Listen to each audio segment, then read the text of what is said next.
اعوذ باللہ من الشیطان الرجیم بسم اللہ الرحمن الرحیم وبہ نستعین وہو خیر ناصر و معین۔ لاکھوں کروڑوں درود و سلام ہو سید الانبیاء رحمۃ للعالمین خاتم النبیین محمد مصطفیٰ صلی اللہ علیہ وآلہ وسلم پر، ان کی آل پاک پر، اصحاب منتجمین پر۔ ناظرین کرام، پروگرام نذرانِ عقیدت میں آپ کا میزبان ڈاکٹر سید مظفر حسین رضوی آپ کی خدمت میں حاضر ہے۔ میری جانب سے آپ تمام محترم ناظرین کی خدمت میں السلام علیکم ورحمۃ اللہ وبرکاتہ۔ محترم ناظرین کرام، اسلام ایک مکمل ضابطۂ حیات ہے اور اللہ کے نبی صلی اللہ علیہ وآلہ وسلم کی زندگی، ان کی سیرت ہمارے لیے عملی نمونہ ہے۔ لیکن رسول اکرم صلی اللہ علیہ وآلہ وسلم اس دنیا سے جاتے ہوئے آپ نے ارشاد فرمایا، انی تارک فیکم الثقلین کتاب اللہ وعطرتی اہل بیتی ما ان تمسکتم بہما لن تضلوا بعدی لأنہما لن یفترقا حتی یرد علی الحوض۔ رسالت میں آپ صلی اللہ علیہ وآلہ وسلم کی زندگی میں تمام مسلمانوں کو حکم تھا کہ آپ کی سیرت پر عمل پیرا ہوں اور آپ کی اطاعت کریں، تاکہ آپ کی اطاعت ہی دراصل خدا کی اطاعت ہو۔ لیکن آقا دو جہاں صلی اللہ علیہ وآلہ وسلم دنیا سے پردہ فرماتے وقت یہ فرما کے گئے کہ میرے بعد میں دو گراں قدر چیزیں چھوڑ کے جا رہا ہوں۔ اے میری امت، اگر تم کامیاب اور نجات یافتہ رہنا چاہتے ہو تو پھر ان دونوں کے ساتھ متمسک رہو۔ ایک ان میں سے کتاب اللہ یعنی قرآن مجید ہے، اور دوسرے ان میں سے اہل بیت اطہار ہیں، قرآن و عطرت اسی عنوان سے معروف ہے۔ لہذا جو بھی مسلمان نجات چاہتا ہے، کامیابی چاہتا ہے، اس کے لیے لازم ہے رسالت میں آپ کے اس حکم کی پیروی کرے کہ قرآن سے بھی متمسک رہے اور اہل بیت اطہار علیہ السلام سے بھی متمسک رہے۔ جس طرح رسالت میں آپ صلی اللہ علیہ وآلہ وسلم نے دین اسلام کی ترویج و تبلیغ کی، اسی طرح بعد رسول اہل بیت اطہار علیہ السلام نے مصطفیٰ کے دین کو بچانے کے لیے اپنی جانوں کا نذرانہ پیش کیا، چاہے آغاز مولائے متقیان امیر المؤمنین سے ہوتا ہو یا اس کے بعد امام حسین سید الشہداء جس نے اپنی جان کا نذرانہ کربلا کی سرزمین پر پیش کیا، لیکن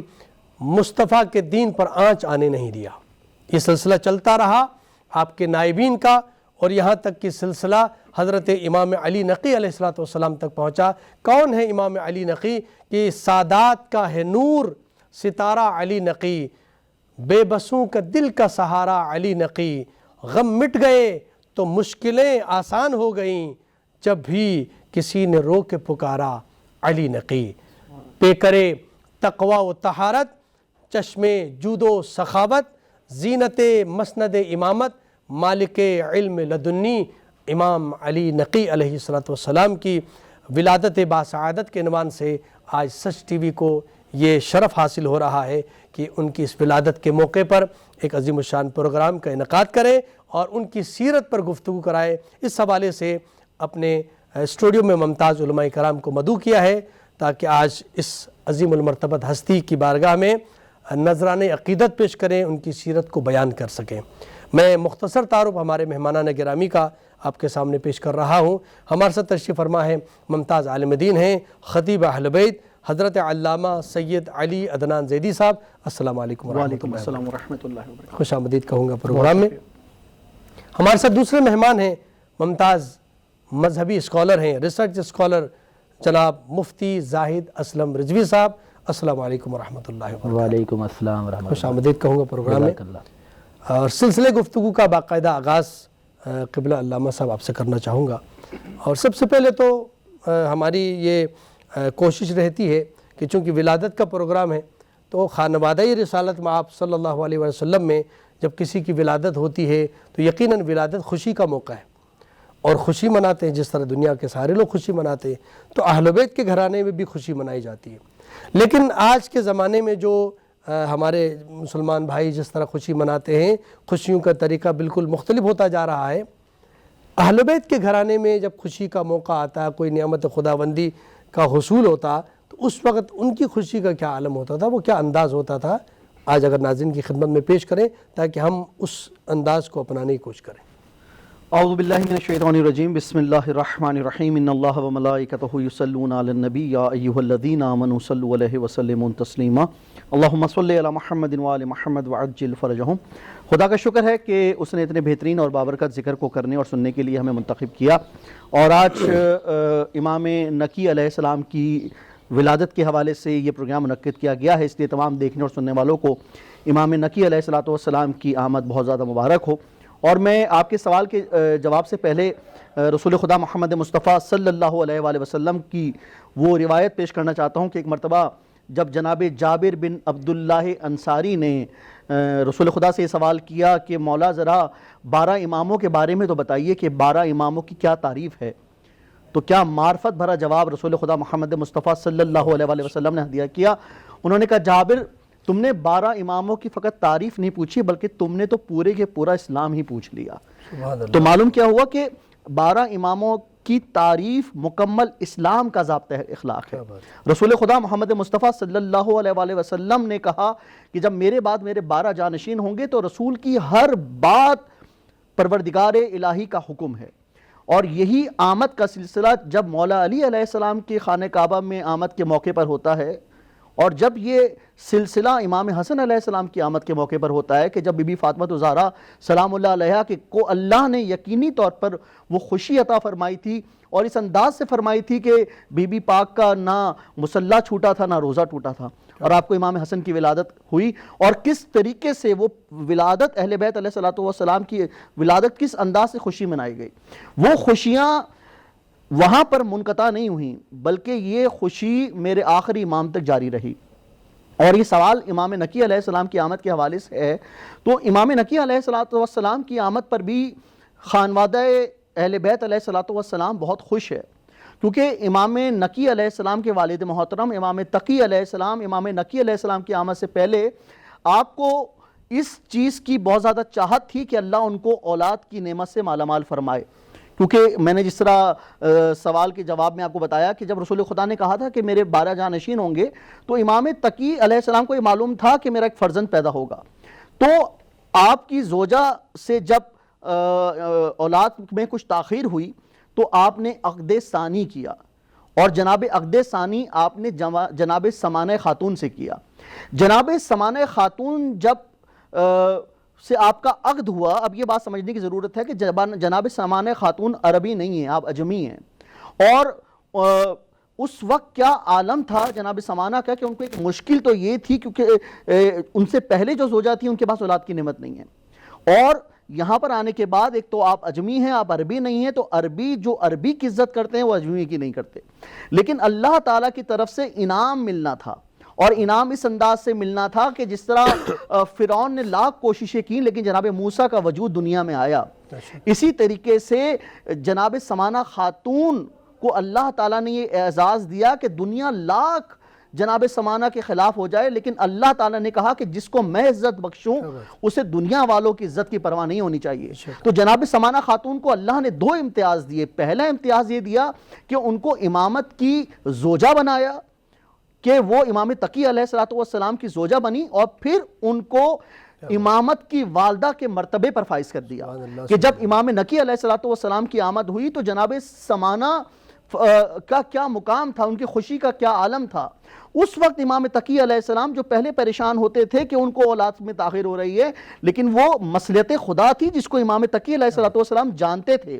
لیکن جناب سمانہ کے بطن مبارک سے جیسے ہی امام نقی علیہ السلام کی آمد ہوئی تو خاندان اہل بیت علیہ السلام میں خوشی کا وہ عالم تھا کہ پورا خانوادہ اہل بیت خوشی سے سرشار تھا، اور امام تقی علیہ السلام نے آپ کا نام تجویز کیا اور آپ کا نام علی۔ دیکھیے اگر آپ چہاردہ معصومین علیہ السلام کی تعلیمات کو دیکھیں گے تو چہاردہ معصومین علیہ السلام میں 4 محمد ہیں اور 4 علی ہیں،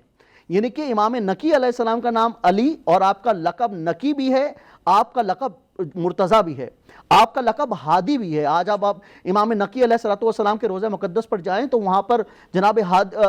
مولا ہادی کے نام سے آپ کا لقب سب سے زیادہ مشہور ہے۔ میں یہاں پر ایک جملہ ہدیہ کرنا چاہ رہا ہوں کہ بہار الانوار کی روایت آپ کے سامنے پیش کر رہا ہوں کہ بہار الانوار کی روایت میں یہ موجود ہے کہ آپ کا ایک لقب مرتضیٰ ہے۔ دیکھیے امام نقی علیہ السلام کو اللہ نے کیا معجزے دیے، نام آپ کا علی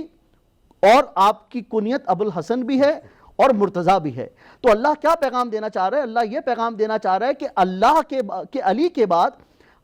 اللہ نے علی کے نام کو ریپیٹ کیا، اور ابو الحسن کے لقب کے بعد یعنی کہ کنیت تھی، کنیت بھی امام نقی علیہ السلام کی صورت میں ریپیٹ کی۔ اچھا میں مفتی صاحب کی طرف جاؤں گا، مفتی صاحب آپ سے بھی یہی سوال رکھنا چاہوں گا، جی خوشی کا انداز بتائیے گا ناظرین کو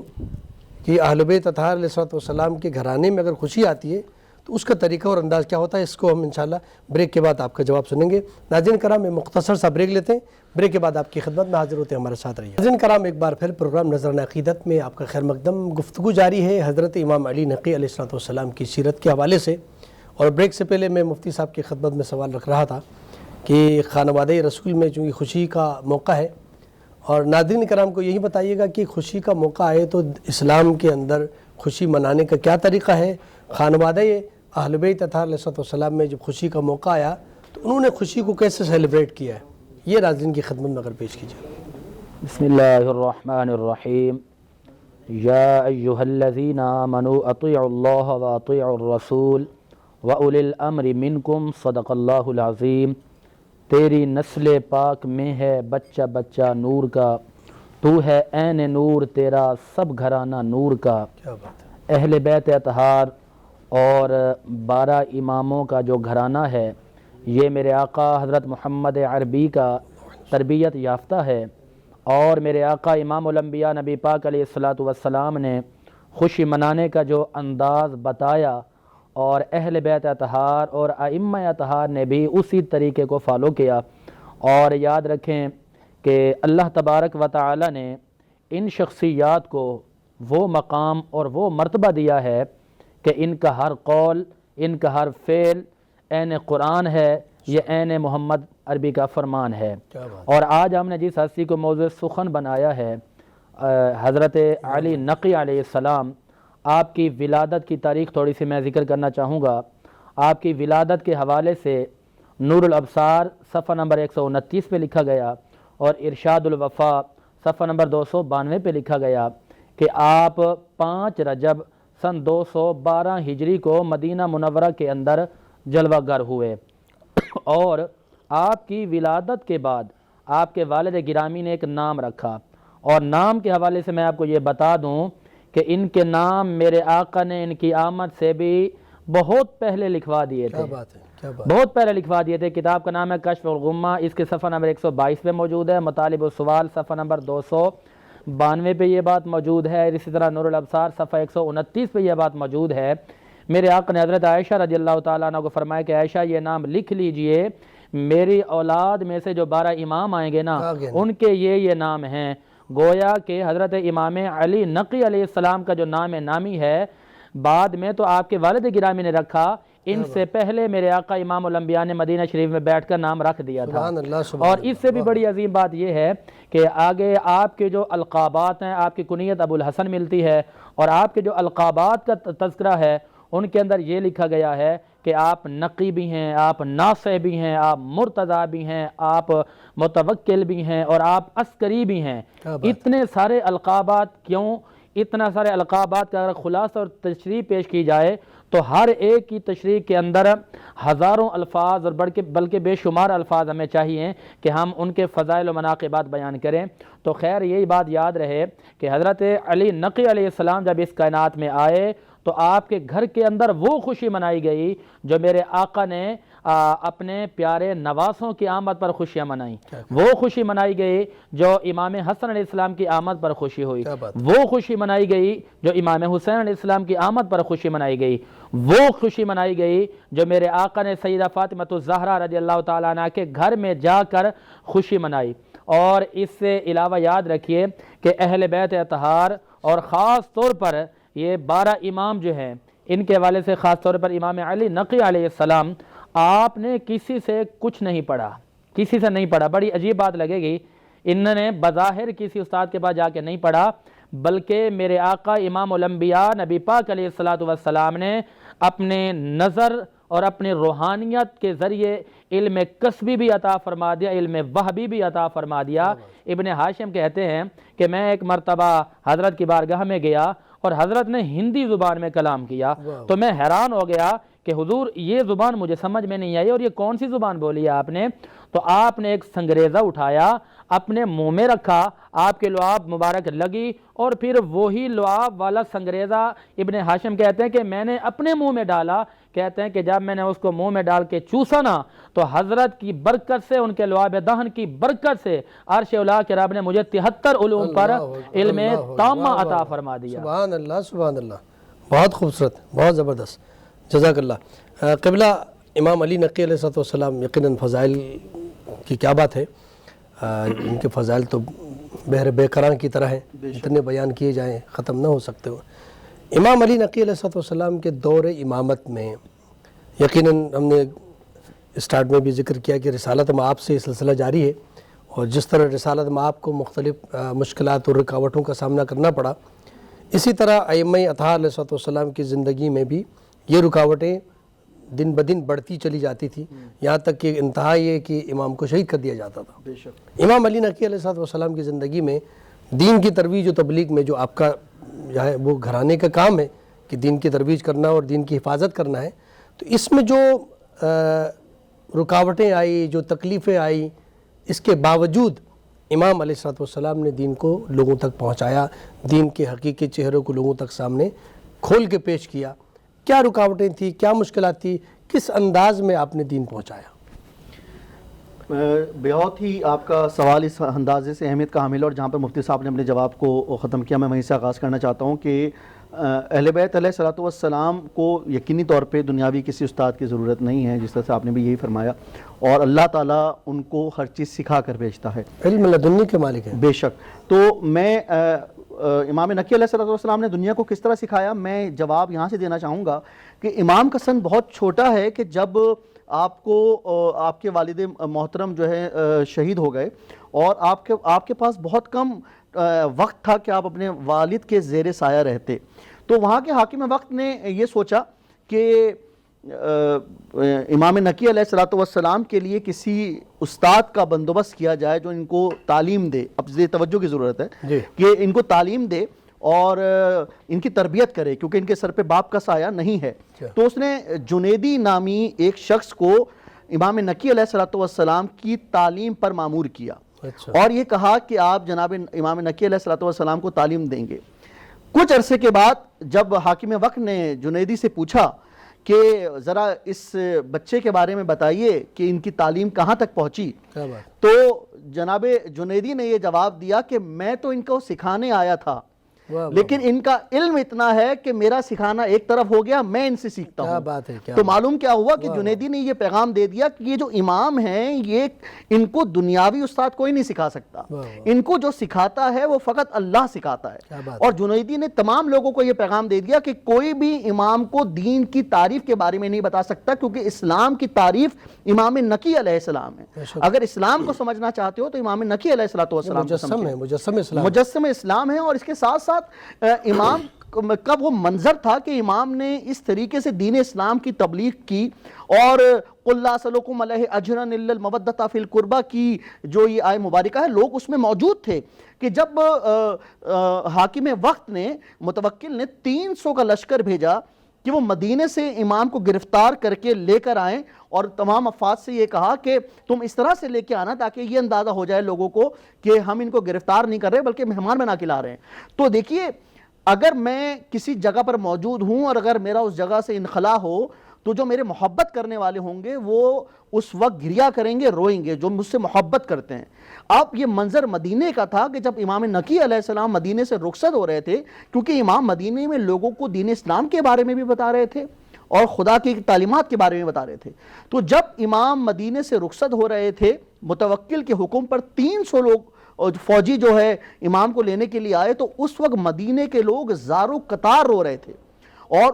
گریا کر رہے تھے، اور یہ کہہ رہے تھے کہ ہم تمہیں امام کو لے کے جانے کی اجازت نہیں دے سکتے۔ اور جب متوکل نے ایک فوجی کو حکم دیا تھا کہ امام کے گھر کی تلاشی لی جائے کہ امام کے گھر سے کیا برآمد ہوتا ہے، تو اس نے جواب دیا کہ امام کے گھر سے مجھے کچھ نہیں ملا سوائے قرآن مجید کے، سوائے جان نماز کیا، سوائے اسلامی تعلیمات کے۔ تو امام نے اس انداز سے مدینے میں رہتے ہوئے بھی اہل بیت علیہ السلام کی تعلیمات کو اجاگر کیا، اور جب آپ اس مقام پر آئے، جب آپ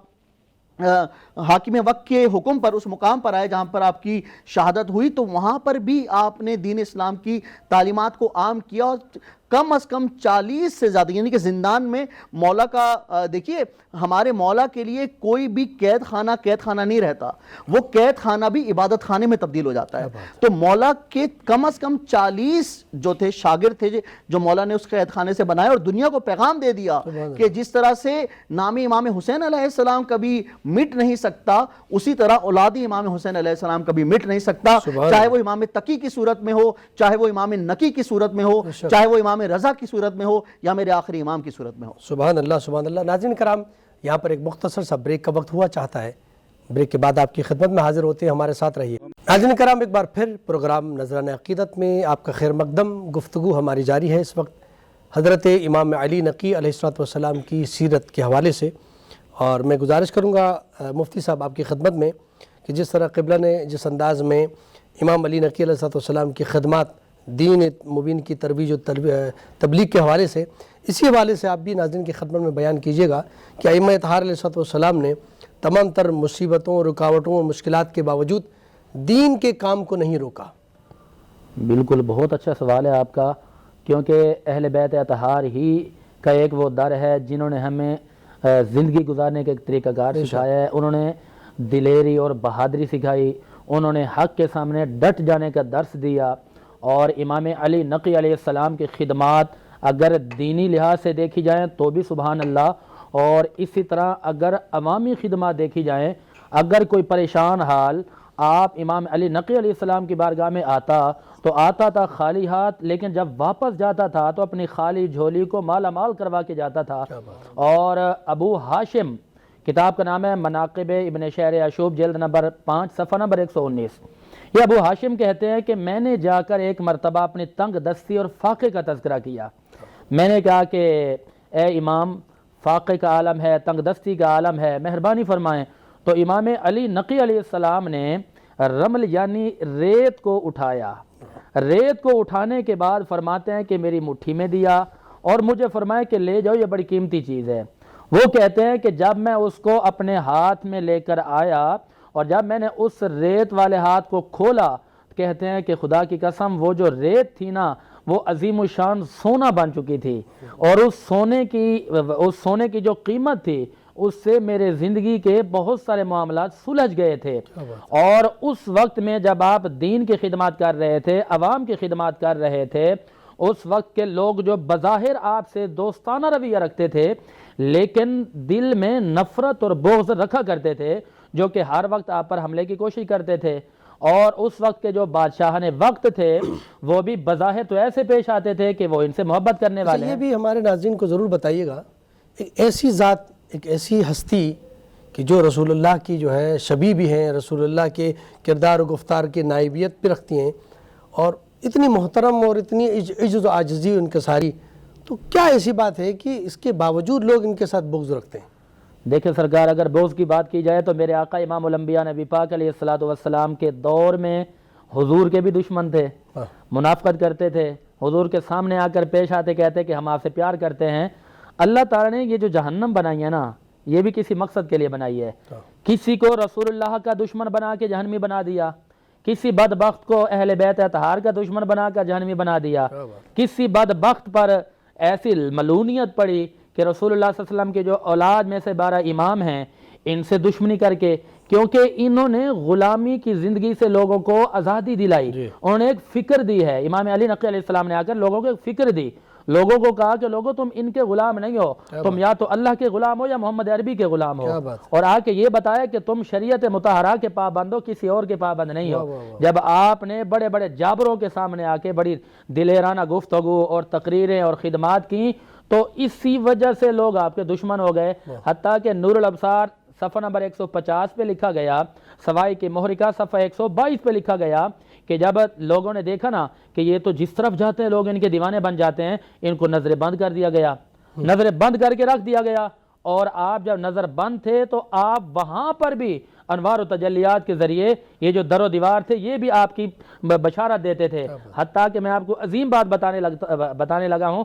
وہ یہ ہے کہ یہ جو جانور ہوتے ہیں نا، جانور بھی امام علی نقی علیہ السلام کا احترام کرتے تھے۔ وہ کیسے احترام کرتے تھے؟ ارشاد الوفا کتاب کا نام ہے، اور اسی طرح نور الابصار کے اندر بھی یہ بات موجود ہے، سوائی کے محرکہ کے اندر بھی موجود ہے، وہ لکھتے ہیں کہ امام علی نقی علیہ السلام اگر کسی بیاباں سے گزر کرتے تھے نا تو فرمایا کہ وہاں پر جو جنگلی جانور تھے نا وہ پہلے شور شرابہ کر رہے ہوتے تو امام کے قدموں کی آہٹ کو سن کر خاموش ہو جایا کرتے تھے۔ سوال یہ پیدا ہوتا ہے کہ اے جانوروں تمہاری خاموشی کا کیا عالم ہے؟ تو زبان حال جواب یہ ملتا ہے، وہ یہ کہتے ہیں کہ جانور ضرور ہیں لیکن رسول اللہ کی اولاد کے گستاخ نہیں ہیں۔ کیا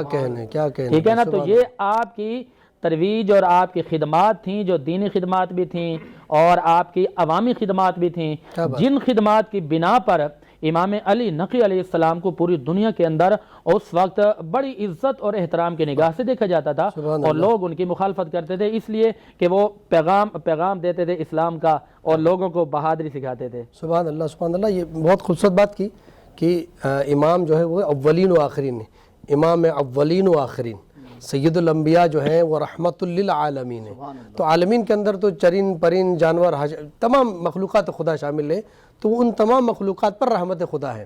جس طرح رب العالمین ہے، رحمت للعالمین ہے، تو ان کے نائبین بھی امام الاولین والآخرین میں، جس طرح قبلہ نے بیان فرمایا کہ وہ جانور بھی، امام کے حوالے سے بھی ایک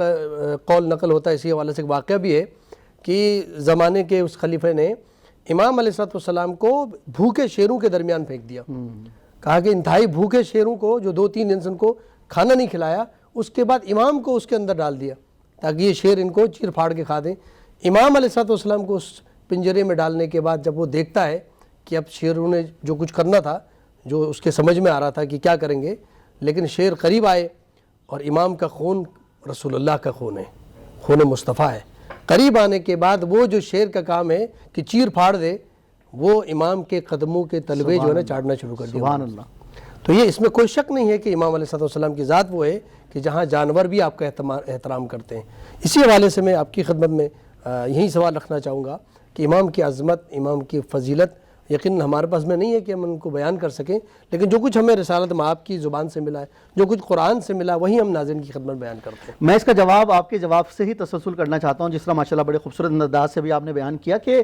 حاکم وقت نے کیا کہا تھا جب شیروں کے درمیان میں مولا کو ڈالا، تو کیا کہا تھا کہ مولا ذرا اس کو دیکھ کر بتائیں کہ ان میں سے کم نسل شیر کون سے ہیں۔ تو جیسے ہی مولا پنجرے میں گئے تو تمام شیر جو ہے مولا کے قدموں میں آ گئے۔ کیا معرفت کا جواب مولا نے دیا، اور پورا پروگرام ایک طرف اور یہ مولا کا جواب ایک طرف۔ مولا نے کہا، جب اس نے کیا سوال کیا، مولا یہ ذرا بتائیں ان میں سے کم نسل شیر کون سے ہیں، تو جب تمام شیر مولا کے قدموں میں آ گئے تو ایک مرتبہ مولا نے کہا یہ تمام شیر ہمارے قدموں میں آ گئے، یہ نہیں کہ ہمارے چاہنے والے ہیں، اور جو ہمارا چاہنے والا ہوتا ہے وہ کم نسل نہیں ہوتا۔ تو یہ آپ کا سوال کا جواب ہے کہ مولا نے ایک طریقے سے جانور کا اشارہ دے دیا، یہ تو وہ جانور تھے جو مولا کے قدموں میں تھے۔ لیکن جب ایک حاکم وقت نے جب ایک جادوگر کو بلایا اور اس جادوگر نے مولا کی شان میں گستاخی کی اور مولا جیسے ہی کھانا تناول فرمانے لگتے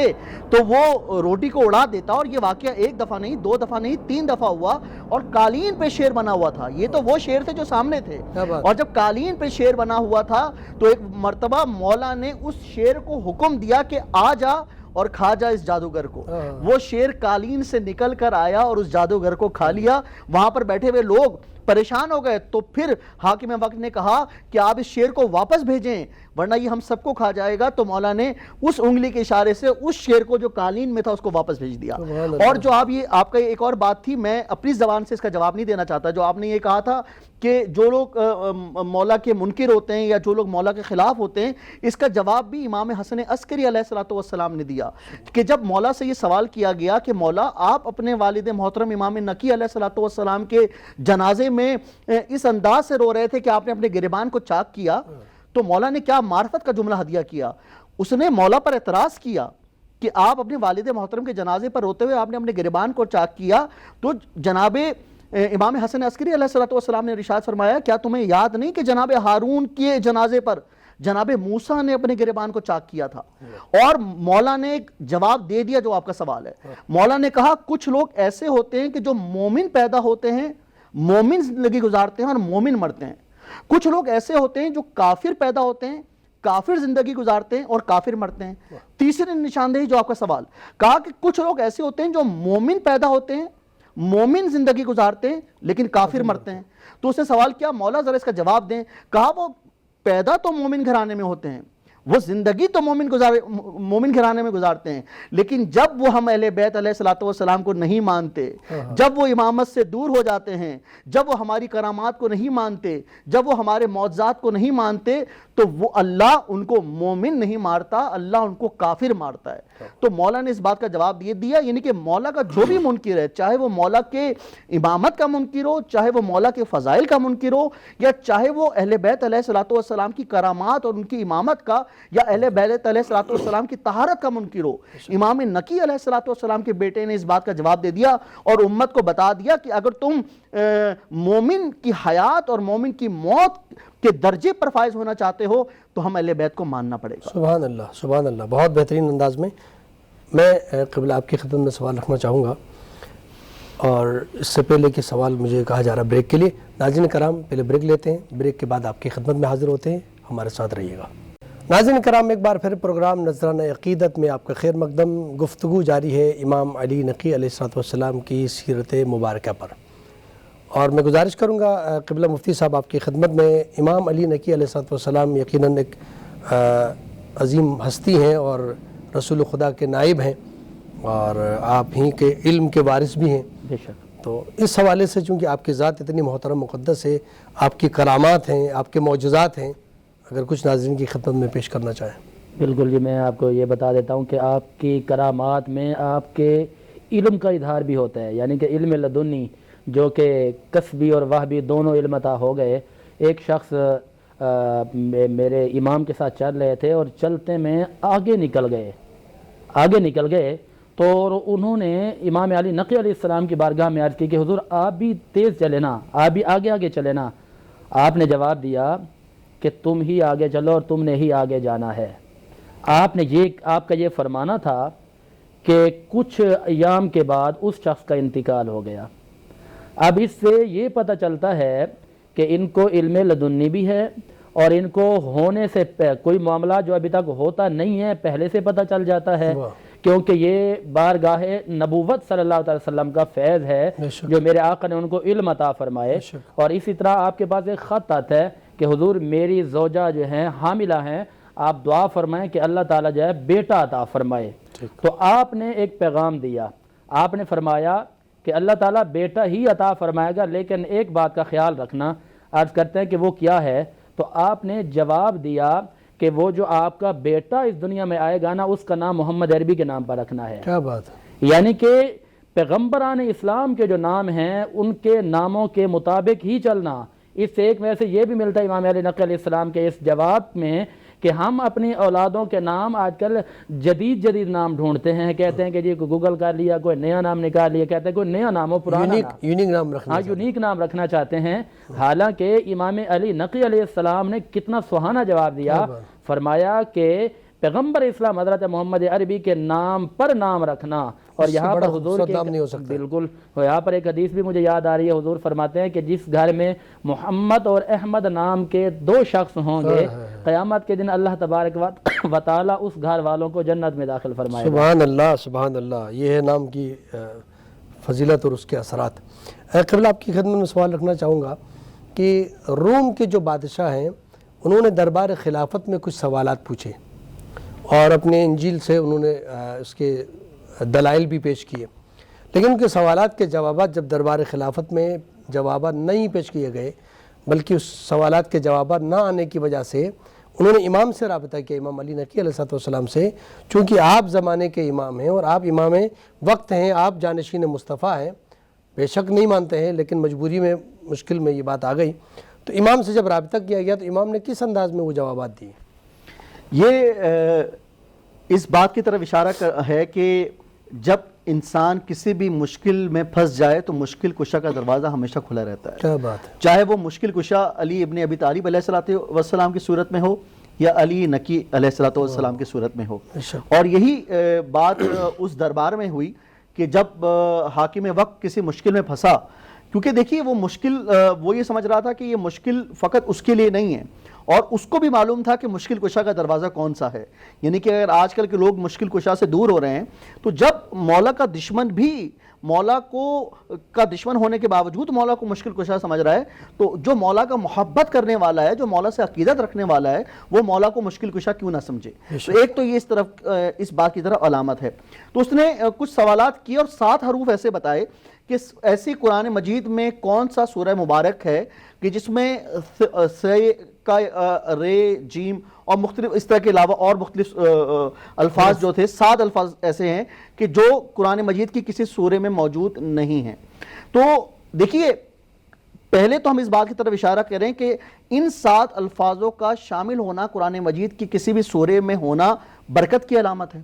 کیونکہ قرآن مجید کی ہر آیت جو ہے وہ برکت ہے, خدا کی طرف سے ایک معجزہ ہے جو اس نے اپنے حبیب پر نازل کیا. اب اس کا سوال لوگوں کے لیے مشکل کا باعث ضرور تھا کہ یہ 7 ایسے حروف کون سے ہیں کہ جو قرآن مجید کی جس سورہ مبارک میں موجود نہیں ہیں. اب انہوں نے بہت کوشش کی, ان محقق لوگوں کو بلایا کہ جنہوں نے ظاہری طور پر قرآن کی تفسیر بیان کی تھی, لیکن جو تفسیر اہل بیت علیہ السلام کے دامن کو چھوڑ کر ہو وہ تفسیر نہیں رہتی. کیونکہ آپ نے گفتگو کے آغاز میں کہا کہ میں تم میں 2 گراں کے درجے سیدھے چھوڑے جا رہا ہوں, قرآن اور اہل بیت. اس لیے اگر قرآن کی تفسیر کرنی ہے تو اہل بیت علیہ السلام کا سہارا لینا ہوگا. تو جب حاکم وقت پریشان ہو گیا اور اس کو تفسیر قرآن اور بہت وہاں کے جو عالم وقت تھے انہوں نے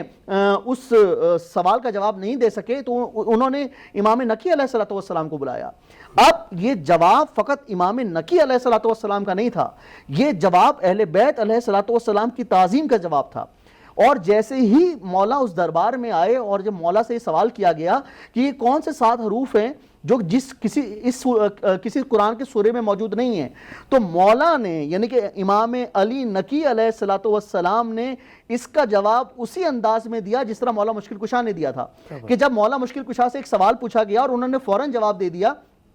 تو اس نے مولا سے سوال کیا, مولا آپ نے اتنی جلدی سوال کا جواب دے دیا. تو مولا نے کہا تیرے ہاتھ میں انگلیاں کتنی ہیں؟ تو اس نے کہا مولا 5. کہا تو انہیں بہت جلدی جواب دے دیا. تو کہا کہ مولا یہ تو میرے سامنے ہے. تو مولا نے کہا کہ جس طرح وہ مشکل جو اس کو تو مشکل سمجھ رہا ہے, تو ہر مشکل کا حل میرے سامنے موجود ہے. تو امام نقی علیہ السلام جیسے ہی اس دربار میں پہنچے اور مولا سے سوال کیا گیا وہ کون سے ایسے 7 حروف ہیں کہ جو قرآن کی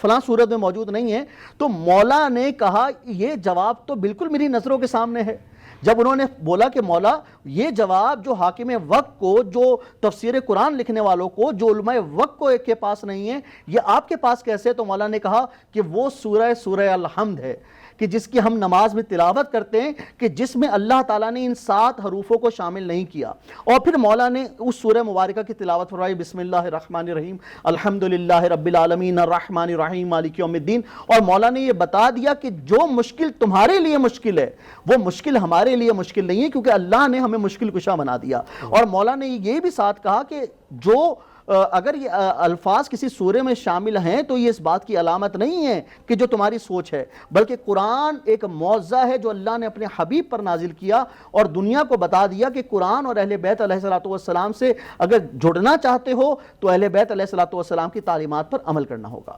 گزارش کروں گا کہ چونکہ وقت یہاں پر پروگرام کا اختتام کی طرف جا رہا ہے, اگر مفتی صاحب کوئی پیغام امام علیہ السلام کی زندگی سے ہمارے ناظرین کو دینا چاہیں. جی بالکل, امام علی نقی علیہ السلام کی زندگی کا مطالعہ کر کے جو ہمیں پیغام ملتا ہے وہ پیغام یہ ہے کہ سچ بولنا, سچ کے ساتھ کھڑے ہونا, ظلم کے خلاف کھڑے ہونا, بربریت کے خلاف کھڑے ہونا, طاقتوں سے نہ گھبرانا. اگر آپ حق پر ہیں تو حق کبھی چھپ نہیں سکتا, حق سامنے آتا ہے. جوان مردی اور دلیری اہل بیت اطہار نے ہمیں سکھائی ہے, لہٰذا حق کا ساتھ کبھی بھی نہیں چھوڑنا چاہیے. جو قومیں حق کے ساتھ رہتی ہیں اللہ تعالیٰ ان قوموں کو بلندیاں عطا فرمائے. سبحان اللہ. میں قبلہ سے بھی گزارش کروں گا کہ آج امام علیہ السلام کی زندگی کے حوالے سے گفتگو ہو رہی ہے اور امام کی ولادت کے حوالے سے, تو ہمارے ناظرین کو بھی کوئی تحفہ امام کی زندگی سے.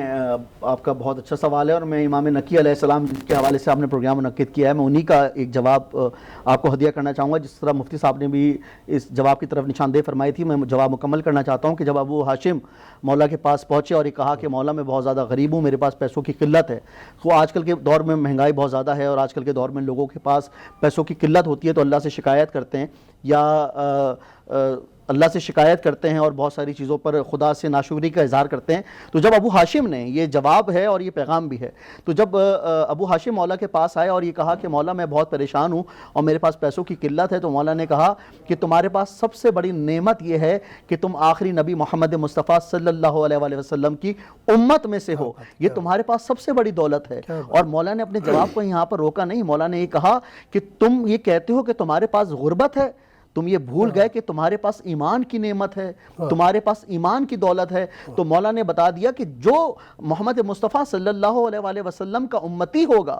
جس کے پاس ایمان کی طاقت ہوگی، جس کے پاس قرآن جیسی کتاب ہوگی، اور جس کے پاس اہل بیت علیہ السلام کا سہارا ہوگا، وہ کوئی بھی غریب نہیں ہو سکتا. ظاہری طور پر تو اگر اس کے پاس کوئی بندش آ جائے تو وہ خدا سے شکوہ نہ کرے بلکہ خدا سے دعا کرے، کیونکہ امام رضا کا قول ہے کہ دعا مومن کا ہتھیار ہے، اور جو دعا مانگتا ہے خدا بھی اس کا ہے، اہل بیت بھی اس کے ہیں. کیا بات ہے، کیا بات ہے. سبحان اللہ، سبحان اللہ. بہت بہترین انداز میں آپ لوگوں نے امام علیہ السلام کی سیرت کو پیش کیا. نہایت ممنون و مشکور ہیں قبلہ حضرت علامہ سید علی عدنان زیدی صاحب آپ کا، اور محترم جناب مفتی زاہد اسلم رضوی صاحب آپ کا. نہایت ممنون. آپ اپنی طبیعت کی ناسازی کے باوجود آپ تشریف لائے اور آپ نے گفتگو فرمائی. ناظرین کرام، چونکہ امام علی نقی علیہ السلام کی سیرت پر گفتگو ہو رہی تھی اور امام کی زندگی پر تو اور بہت وقت چاہیے گفتگو کے لیے، چونکہ ہمارے پاس پروگرام کا وقت یہاں پر اختتام پذیر ہوتا ہے.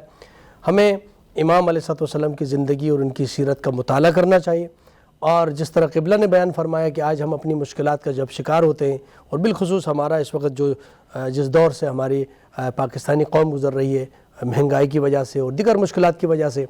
تو ہم خدا کی بارگاہ میں حاضر رہے ہیں. اللہ تعالیٰ تو خود فرماتا ہے ادعونی استجب لکم، میرے بندو مجھے پکارو میں تمہیں جواب دیتا ہوں. اور اسی رب کائنات، خالق کائنات نے ہمیں سید الانبیاء جیسی عظیم المرتبت ہستی عطا فرمائیں. آپ ان کے صدقے سے خدا کی بارگاہ میں دعا فرمائیں، ان کے اہل بیت کے صدقے سے خدا کی بارگاہ میں دعا فرمائیں. آپ اپنا عمل جاری رکھیں اور ساتھ ہی ساتھ محمد و آل محمد کا واسطہ خدا کی بارگاہ میں پیش کریں. اللہ رب العزت آپ کی دعاؤں کو مستجاب فرماتا ہے. ہمیں کہیں اور جانے کی ضرورت نہیں ہے، کسی بابا اور کسی پیر کی طرف جانے کی ضرورت نہیں پڑے گی جب ہم محمد و آل محمد کے دروازے کو کھٹکھٹائیں گے. اس لیے کہ رسول کا فرمان بھی یہی ہے کہ آپ کے پاس قرآن ہے اور آپ کے پاس اہل بیت اطہار علیہ السلام ہے. قرآن کو سامنے رکھو. اگر اہل بیت کو پہچاننا ہے تو قرآن پڑھو،